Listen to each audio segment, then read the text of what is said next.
These are my 3 favorite electric dirt bikes that you can buy for the money right now, and in today's video, I'm going to be comparing these bikes because as you guys know, the holiday season is coming, and in my opinion, one of the best gifts that you can get somebody are these small electric pit bikes that are coming out because they are so much fun, not even just for kids, but teenagers and adults like me, and these are some of my favorite bikes. So let's get right into the comparison. Guys, if you haven't already, make sure to hit that subscribe button because you subscribing allows me to make more great videos like this, and let's get right into it. So on my right, we have the 48-volt Yozema IN10. And all for only $1,400, even less if you use this discount code right here.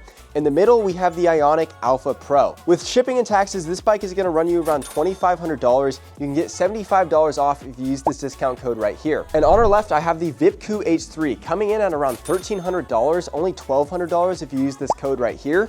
This thing is a very comfortable bike for a good price, reaches up to about 37 miles per hour. And without further ado, let's compare these bad boys. So we're gonna start by comparing all the features of these bikes before we actually get into the performance tests, which by the way, I am super excited to compare these bikes in. Starting off with the Yozema IN10. This is what I look like standing next to this bike, and here's what I look like sitting on it. Keep in mind, wearing these boots, I'm around 6'4".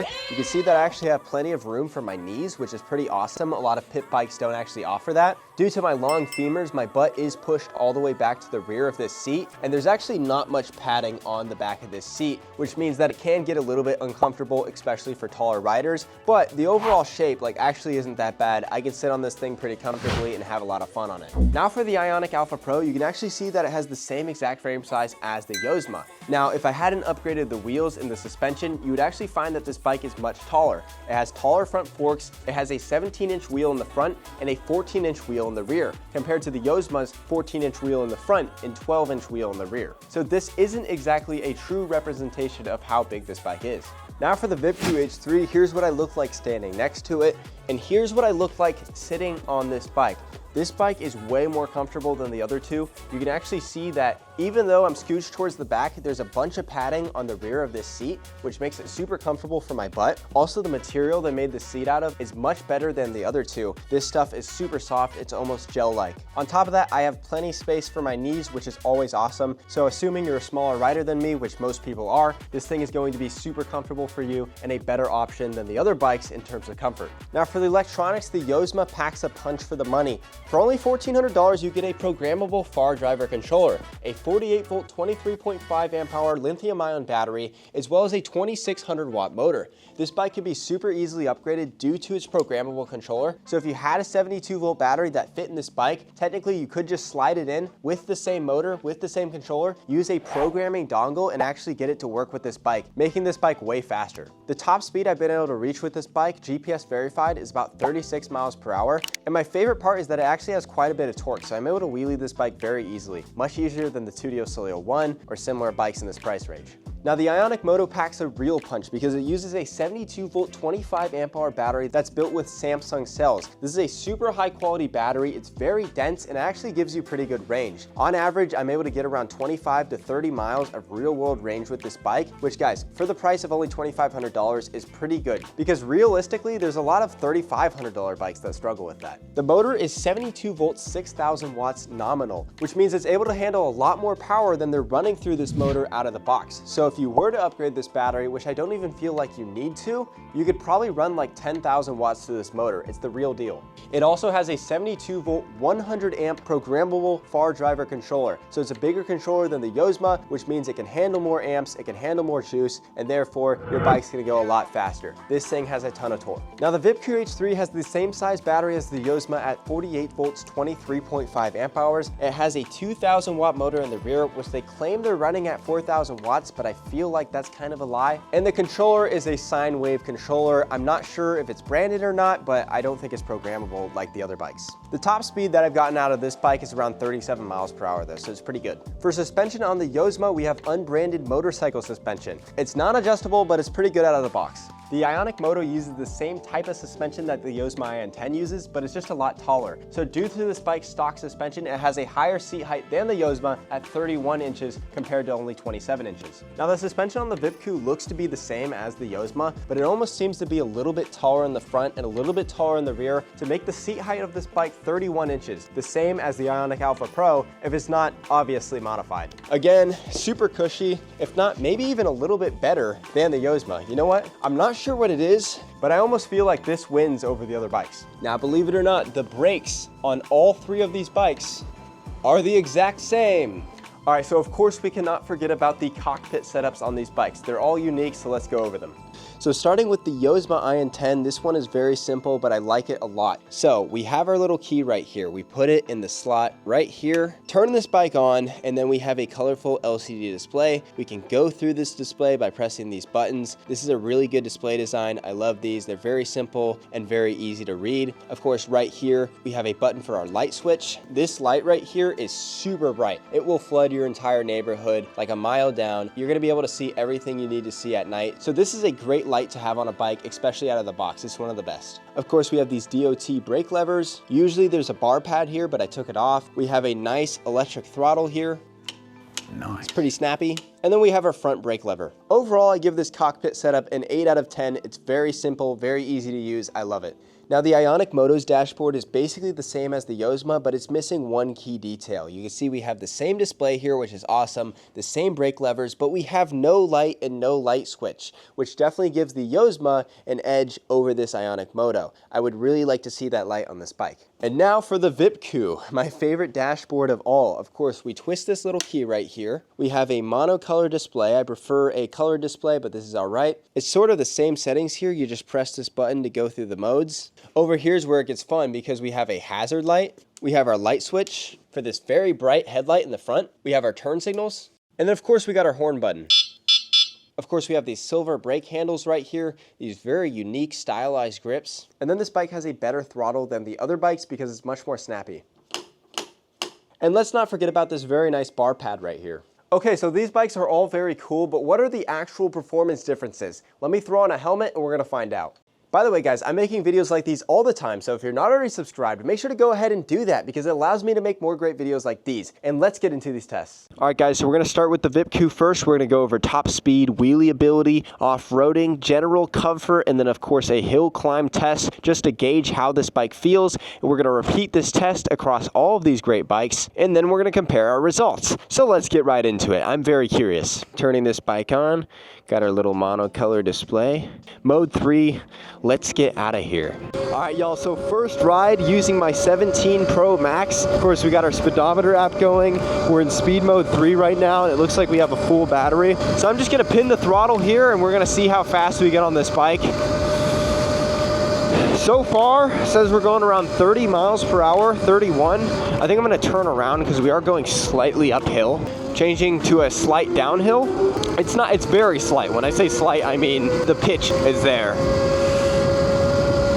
Let's see, 28.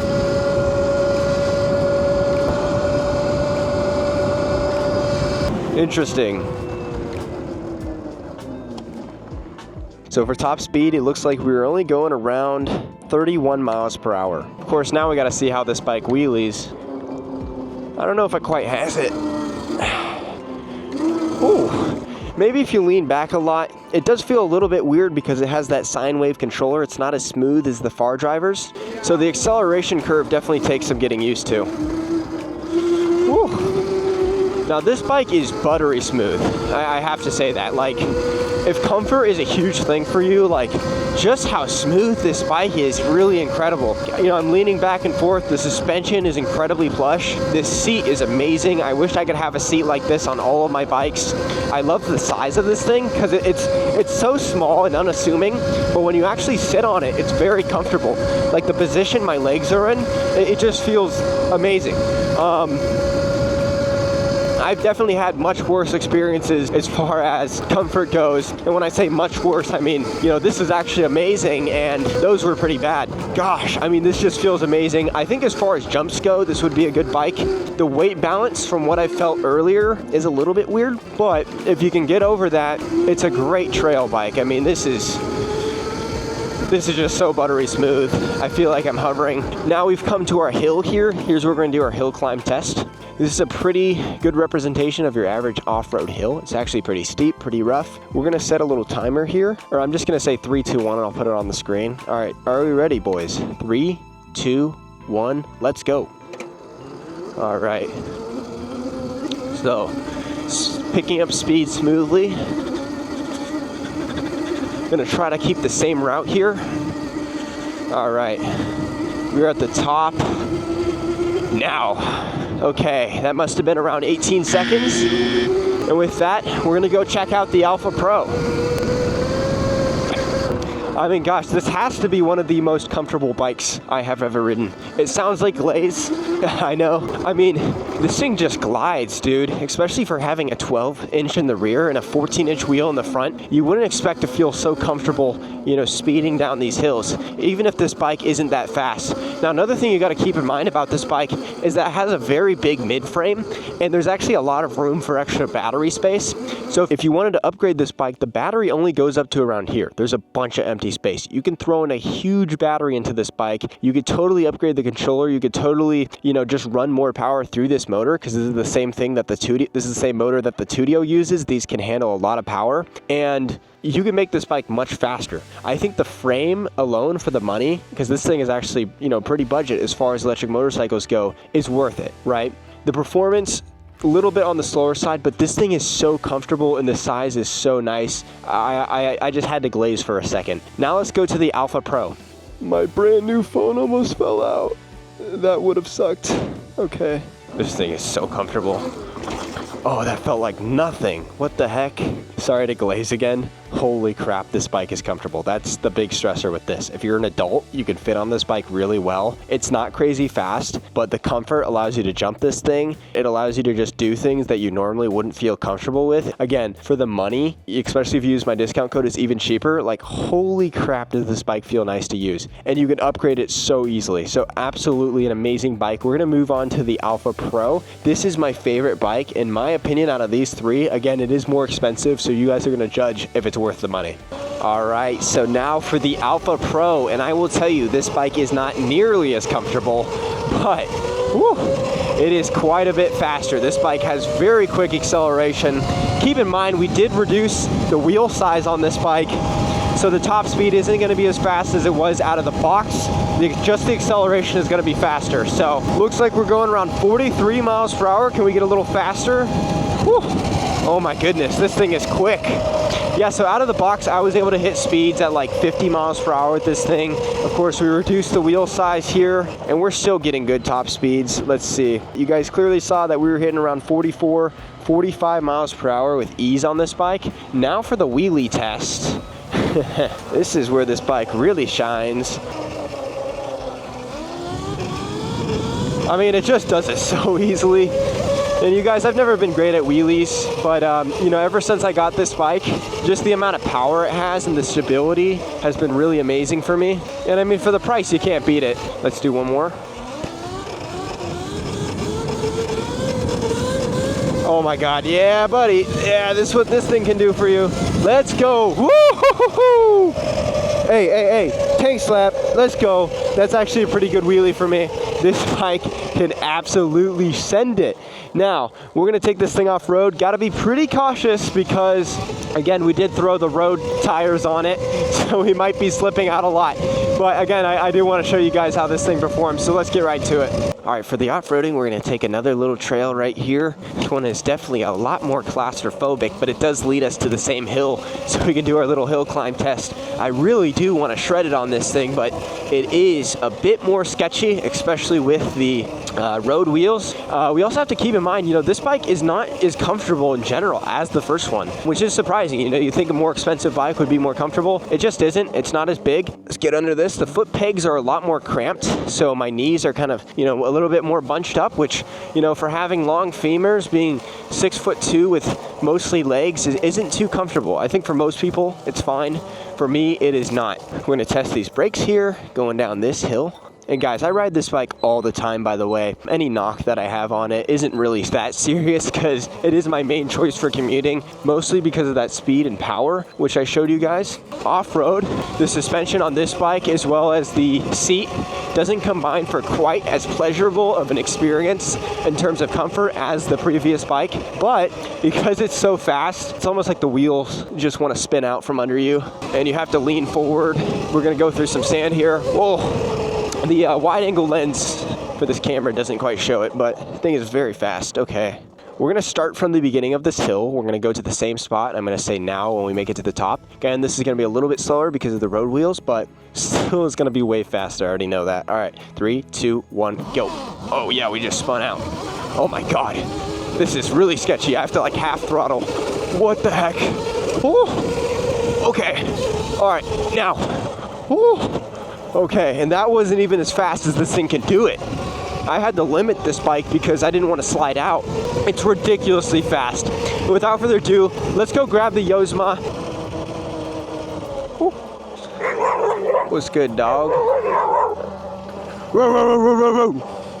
Okay, so for the third test, it's actually started to rain a little bit, but I do want to get this video done, so we're going to record anyways. Of course, before everything gets all muddy, it is going kind of light right now. So we're going to start with this top speed test on the Yozema, mode 3. The rear wheel is a little bit less aired up than I'd like it to be, but we're just going to do this regardless. I'm going to get nice and tucked in for this one. Already doing 33, 34. Oh my gosh, we got some rain. Ah, I'm gonna be soaked. All right, so we're gonna let off here. Okay, so it looks like we're doing around 34 miles per hour on the Yozema. But can this bike wheelie? Oh my goodness. Oh, okay, that's not the best idea. Not right now, not in this weather. Of course, this bike can wheelie. I've wheelied it a lot before. Wheelie's pretty good. Not as good as the previous bike, but it still does pretty good, especially for the power level that it has. It has good low-end torque. Now, it is actually starting to downpour a lot. I thought it was just gonna sprinkle. So I'm gonna show you guys how this bike did in a previous hill climb test on the same hill. We're gonna do the same hill test here as well. We're gonna start now. And already, I mean, it's a no-brainer. Just following the same route as the Tudio. I can actually see the trail mark I left, and we're at the top of the hill now. All right. Yeah, I mean, you guys can definitely see the difference there. All right, boys, so time for the performance comparison. All right, so we've migrated inside due to the rain. The winner of 3 of these tests, the hill climb, the wheelie, and the top speed, is the Ionic Alpha Pro, coming in at $2,300, $25 with shipping. It is by far the most expensive, so you're getting the best power out of all 3 of these bikes. For comfort, it was 100% the Vipu. I'm like 6'4" in these specific boots, and this thing was incredibly comfortable. It felt like butter, just no matter where we were riding. I also feel like this bike has the best features overall because it has a headlight, turn signals, a horn, all that stuff. It's just not very fast. And then the Yozema didn't really win anything in particular, but it's just a really good all-around bike, and it definitely has a lot more pep than the Vipu. And by the way, don't forget to like, subscribe, and leave a nice comment down below.